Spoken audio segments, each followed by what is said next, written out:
ये कौन है भाई?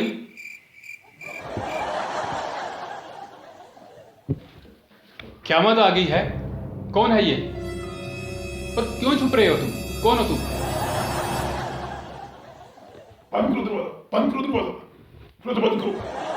दाखिल कर दो, दाखिल कर दो, बंद करो, बंद करो, बंद करो दरवाजा। बंद करो दरवाजा यार, बंद करो। कौन हो तुम?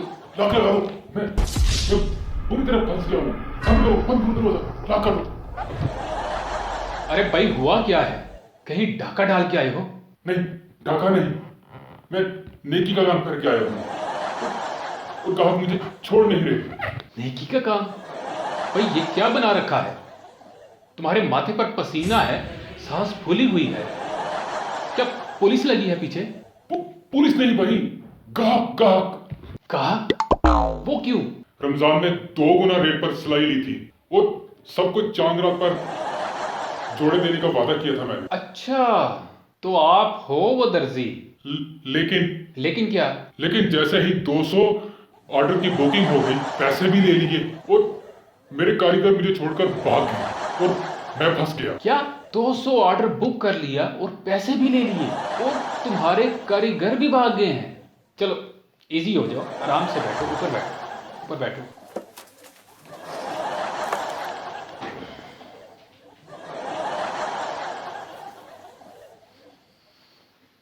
अच्छा, तो क्या सोचा है? बस भाई, मैंने सोचा है कि दुनिया फानी है, दुनिया फानी है? अब आखिरत संवारनी चाहिए। वाह, आखिरत संवारने के चक्कर में तूने दुनिया का भी बेड़ा गर्क कर दिया। यार कहा पागल हो गए हैं और मेरे घर के सामने उन्होंने धरना दिया है। औरतें रो रही हैं और मर्द कसमें खाकर कह रहे हैं कि इस दर्जी को नहीं छोड़ेंगे, नहीं छोड़ेंगे इस दर्जी को। और देखो, बच्चे मेरे साइन बोर्ड को जला रहे हैं और मैंने फौरन मैंने एक नोटिस लगा दिया। कैसा नोटिस? मेरे अजीज खाको, मैं रमज़ान की आखिरी अशर में इत्काफ बैठने लगा हूँ। जो कपड़े बन चुके हैं और जो नहीं बन सके वो सब के सब ईद के बाद मिलेंगे। तो बराए करम मुझ पर अपना हाथ हल्का रखें, मैं नेकी के मिशन पर हूँ, तो आपने याद रखना।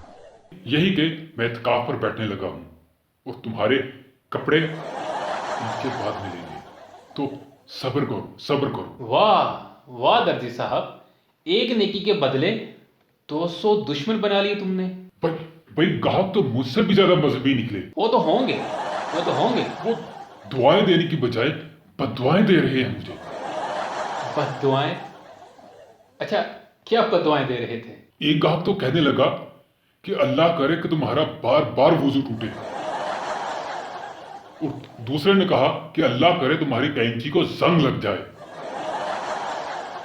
और तीसरा कहने लगा जब तुम कपड़ा काटने लगो तो धागा तुम्हारे हाथ में फंस जाए और कैंची तुम्हारे हाथ में चल जाए। और सबसे खतरनाक बद्दुआ तो एक औरत ने दी। वो कहने लगी अल्लाह करे इसकी स्त्री कभी गर्म ना हो और जब भी गर्म हो इसकी पुष्ट पे लगे। भाई, इससे बड़ी सजा क्या हो सकती है? तो बताओ कि क्या क्या मुश्किलात आ रही है तुम्हें? भाई इत्काफ पर तो पहली रात बहुत सुकून से गुजरी, लेकिन दूसरे दिन क्या हुआ, मैं नमाज पढ़ रहा था कि अचानक पीछे से एक ग्राहक आया और मेरे पास आकर बैठ गया। फिर? जैसे ही दुआ के लिए मैंने हाथ उठाए तो मेरे कान में आहिस्ता से बोलने लगा कि भाई तरावी के बाद मेरे कपड़े वापस कर दो वरना मैं तुम्हारा सुकून बर्बाद कर दूंगा। मैंने कहा भाई मैं इत्काफ में हूं। वो कहने लगा मैं भी तेरे लिए इत्काफ में आ रहा हूं। दर्जी, ये तो फिल्मी सीन हो गया। फिर नमाज के बाद कोई ना कोई ग्राहक आकर मुझको देखने लगा। कोई मेरा हाथ चूम रहा था, कोई मेरे करीब बैठकर सेल्फी बना रहा था। मैंने कहा क्या कर रहे हो?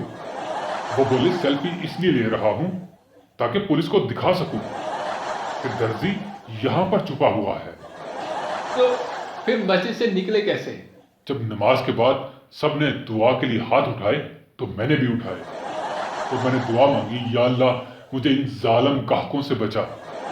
फिर मौका देखते ही मैं पिछले दरवाजे से भाग गया। भाई, पहले तो ये बताओ कि ये प्लान तुम्हारे दिमाग में आया कैसे? इत्काफ पे बैठने का नेकी की नीयत थी या ग्राहकों से बचने का प्लान था? यार नीयत तो वाकई नेकी की थी। जब मैंने हिसाब किताब लिखाया कि 200 जोड़े पकड़ तो लिए हैं मैंने, और बामुश्किल रमजान के एंड पर सिर्फ 20 ही लेंगे मुझसे, तो मुझे लगने लगा मेरे हाथों मेरा कत्ल होने वाला है। अच्छा, तो तुमने सोचा कि इत्काफ पर बैठने पर नेकी भी हो जाएगी और गाहकों से बच भी जाऊंगा, ऐसा है ना? बिल्कुल, मैंने कहा दुनिया फानी है और गाहक हमेशा रहेगा, लेकिन अगर मैं पकड़ा गया तो मेरी दुकान भी फानी हो जाएगी। अच्छा, तो अब क्या सोचा है? ईद के बाद जब दुकान खोलोगे तो तुम्हारे साथ क्या होगा? भाई मुझे तो वो मंजर दिख रहा है जैसे गाहक नहीं, कोर्ट में जज और वकील खड़े हों। एक बोलेगा कि शलवार इतनी लंबी क्यों रख दी, और दूसरा बोलेगा मेरे कमीज में तो 2 बाजू होने चाहिए, ये तीसरा क्यों लगा दिया, और तीसरा बोलेगा मैंने तो सफेद कपड़ा दिया था, ये नीला कैसे हो गया।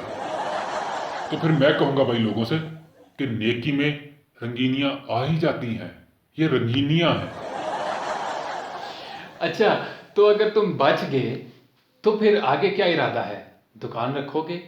ऐसा काम करोगे फिर? मैंने सोच लिया है कि अगले रमजान ना तो मैं दर्जी बनूंगा, ना मैं दुकान खोलूंगा, ना मैं सिलाई करूंगा, और ना ही इत्काफ पर बैठूंगा, बल्कि सीधा उम्रे पे चला जाऊंगा। वहां पर भी गाहक पहुंच जाएंगे तुम्हारे और कहेंगे कि हाजी साहब पहले हमारे कपड़े दे दो फिर उम्रा करना, और हो सकता है वहां भी तुम्हें छुपना पड़े जैसे अब छुप रहे हो। जी नाज़रीन, ये है पाकिस्तान के पहले नेकी वाले दर्जी जो नेकी के चक्कर में अवाम के कपड़े लेकर भाग गया था, और पैसे भी। अल्लाह करे कि अगली ईद तक ये बच पाए, लेकिन लगता नहीं। उम्मीद करता हूँ आज का प्रोग्राम आपको पसंद आया होगा, तो हमारे चैनल को सब्सक्राइब करें, लाइक करें, शेयर करें, कमेंट्स करें और बेल आइकन को दबा दें ताकि इस तरह की मज़ेदार वीडियो आप तक पहुँचती रहे। तो मुझे दें इजाज़त, मिलते हैं अगली एपिसोड में, तब तक के लिए अल्लाह हाफिज़।